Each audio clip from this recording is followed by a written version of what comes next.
am here to do the last of my wrap-up videos for the year, and what is probably usually the most popular on any given booktube channel at the end of the year, which is the best and worsts. I'll start with the bests. I had a pretty good reading year. I read 42 books, and my average rating was 3.6 if you believe Goodreads, or 3.5 is my personal calculation because I use a little more nuance when I'm keeping track of my ratings, and Goodreads only allows for whole star ratings. So, overall, it was an average reading year, but there were some standouts. I had 8 5-star reads this year, which is a lot, but I'm going to temper that by mentioning that several of those were rereads of books that I already knew I loved, because why reread it if you don't love it, right? So, like, 2 of those were Nozaki-kun rereads, and 2 of those were me rereading Tokyo Babylon. I have a video about Tokyo Babylon from like November. If you're curious about it, it remains one of my favorite manga. I gave the Evangelicals 5 stars just because I felt like, I don't know, for me personally, it hit a very specific spot. As I mentioned in that video, if you didn't grow up that way, you might not feel as much impact. I know the book tries to give some insight into the mindset, but there are just some things in there that I'm like, oh, if you didn't live it, you might not get it. I don't know, but I gave it 5 stars. I also caught up with the Thursday Murder Club books, The Bullet That Missed and The Last Devil to Die. I gave each of those 5 stars. I just really, really love that series. I want to read the new Richard Osman book. I think that's the start of a new series that came out recently. That's on my to-read list, so hopefully I'll be able to do that sometime in the new year. And I gave Shakespeare, the Man Who Pays the Rent 5 stars because, again, for me, it just really hit a sweet spot. My love of Shakespeare, my admiration for Dame Judi Dench, and the way it's presented in these kind of dialogue interview format, it just was very appealing, very readable, and charming. It's a big book, but it's charming, and I love that they were able to preserve some of Dame Dench's, like Dame Judy, her memories and things for all of us to enjoy, because it was really like sitting in on a conversation with her, and it was a really good read if you like that kind of thing. Now, I did give one book an almost perfect. 4.9 went to Red Side Story, which is the sequel to Shades of Grey, which is a 5-star read for me, by Jasper Fforde. I detracted a little, mostly for some editing issues, shaved off a tiny bit for some editing issues. Also, there's a little bit personally where I hate that he went to the links to over-explain stuff that was kind of hinted at in the first book. That kind of made it fun to kind of speculate, but then we're given answers. It's for people who enjoy answers, I guess. And I think there's supposed to be a 3rd book in this series. I'm not sure. I'll keep reading it, for sure. But yeah, that was a nearly perfect read for me, Red Side Story. And then 2 books got 4.5 or higher. One was my Dune reread, because I've loved that book since I was a teen, and I reread it for the first time in a very long time, and I still very much enjoyed it. Maybe not quite as much as when I was a kid, which is why it didn't get 5 stars, and A Power Unbound, which was the last in the last Binding series? I don't know. By Freya Marske. And yeah, I just really, really enjoyed that as well, that whole series. So those were my bests of 2024. If you have some bests, I'd like to hear about those. Maybe some stuff I can add to my TBR. My worsts. Well, we'll start with my DNFs. I had a lot of books that I picked up, tried, and put down and didn't add to my list because I didn't get far enough to know anything more than it wasn't for me. But there were a couple of books that I did actually get far enough into. I made enough of an effort that I counted them towards my goal, even though I did eventually DNF them. The Hurricane Wars. I don't even remember who wrote this. That was one that I picked up because I'd heard a lot about it. I'd heard it was kind of a Reylo, fic turned mainstream novel. And I think it's supposed to be first in a series as well. I'm a Reylo fan.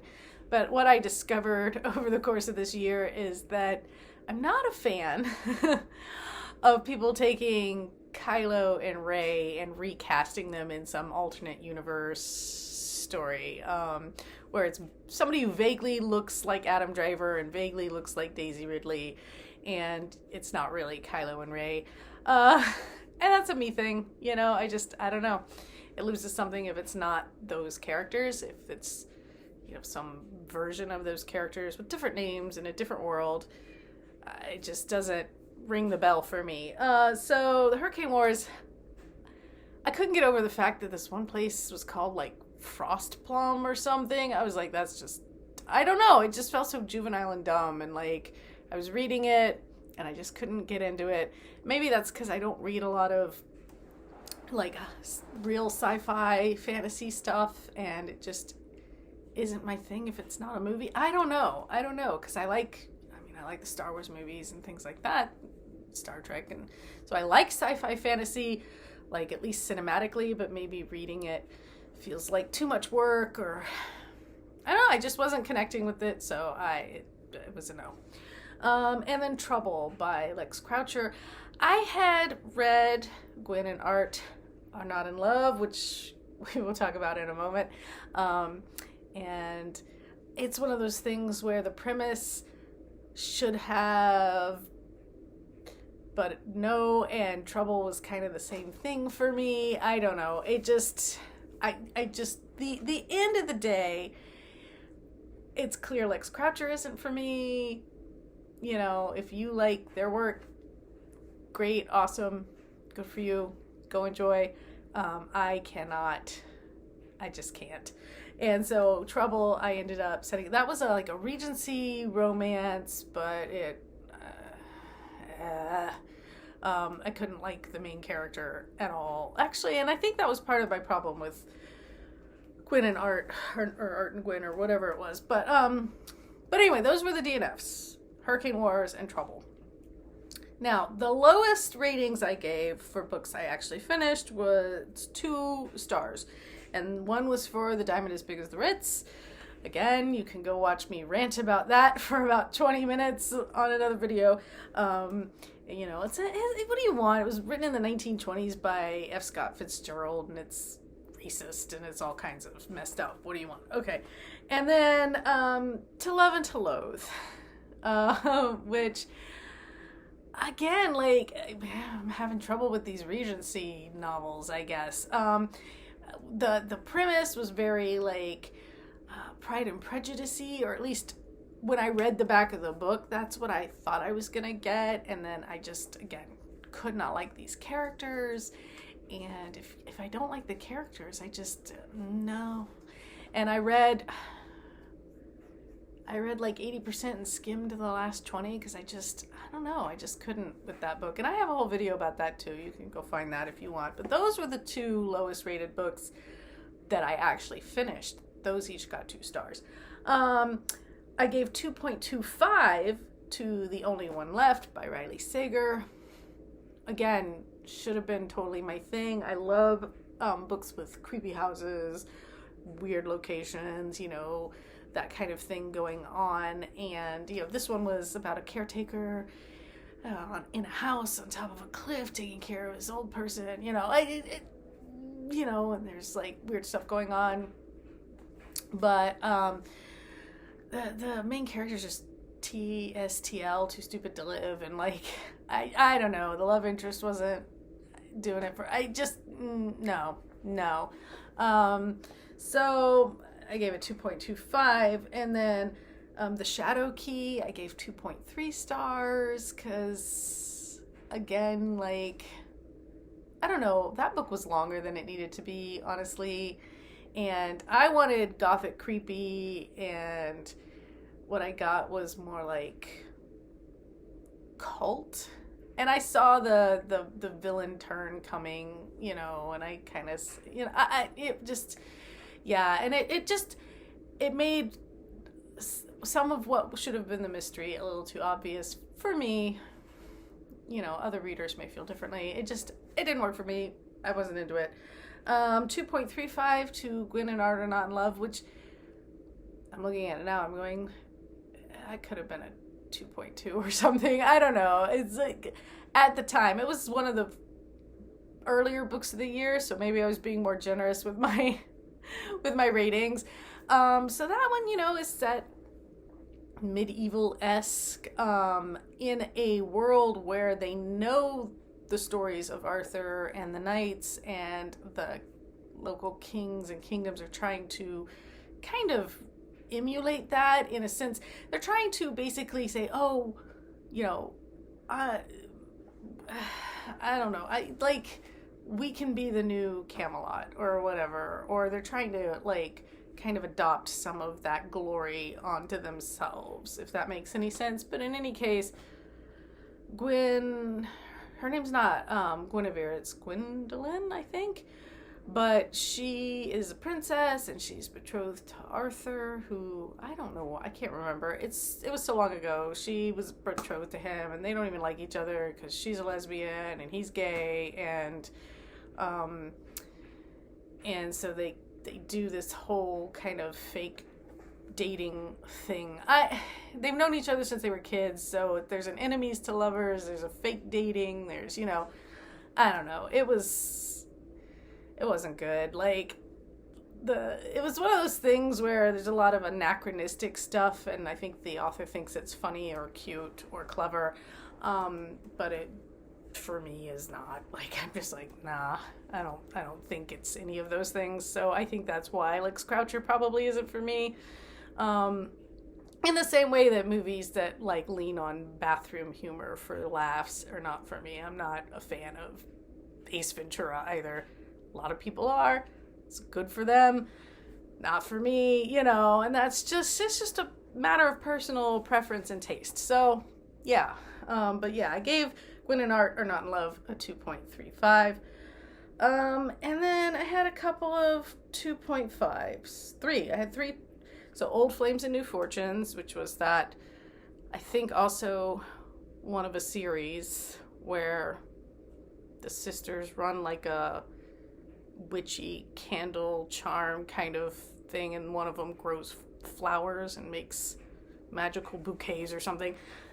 And I just, again, I want the witchy vibes. I want the witchy romance stories and stuff, but no, not like this. Not with, the relationship was not good, and yeah, I don't know. It just wasn't for me.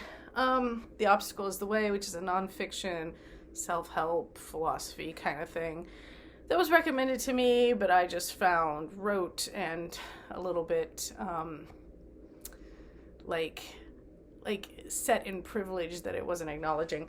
And, you know, again, if it works for you, great. Didn't work for me. And Pearl, I gave that 2.5. That was like one that was on a lot of prize shortlists last year, I want to say. And so I recognized it, picked it up. It's very literary. And I think, as I mentioned, maybe I'm just not smart enough for it or whatever, but I just couldn't connect with the main character at all, you know. And if you can't, you don't have to like connect, but you have to have some kind of feeling for this character, and it just didn't work for me. So yeah, so those all got 2.5, those last three. And then everything else kind of fell between, right? Everything else was kind of fine. But yeah, that was my kind of best and worst for the year. So yeah, eight 5-star reads, one almost 5-star, and a couple more like 4.5 and up.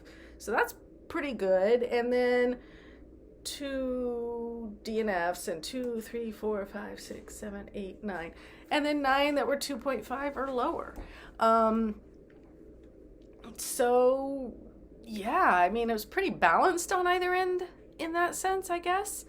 And then just kind of an even spread there. Hopefully next year I find lots of wonderful reads and I don't feel the need to DNF anything, or at least not get far enough in that when I DNF it, I still count it towards my, like, Lord, grant me the wisdom to know when I start reading a book whether or not I should keep going, I guess is the book reader's prayer. Because nobody wants to hate something they're reading. Every time I read something that I end up giving 2.5 stars to, it's because I had hope as I read that it was going to get better, that there was something at the end of this that was going to make it worth it, and it just didn't by the time I got to the end. It's not like I'm hate reading it. It's not like I'm, it's more like I'm hopeful. I'm optimistic. And sometimes that pays off, and sometimes it just doesn't. And reading's very subjective. That's why there are so many books for so many different kinds of readers. And again, your mileage may vary, but if you read anything great or anything terrible that you think I should avoid, or it's something you hated, but because I like this, that, and the other, you think maybe I'd like it, let me know. I've got the next volume of the Heaven Official's Blessing. Finally, I got that for my birthday, so I'm excited to read that in the coming year. I'm finishing the London Seance Society, which I think I'll be able to finish before the end of this year. If I do, I'll make a video review for that. But other than that, I don't have any particular specific plans for what to read coming in 2025. I'm open to suggestions. Let me know your thoughts, and have a happy holiday if I don't make another video before Christmas, if you celebrate, or Hanukkah or Kwanzaa.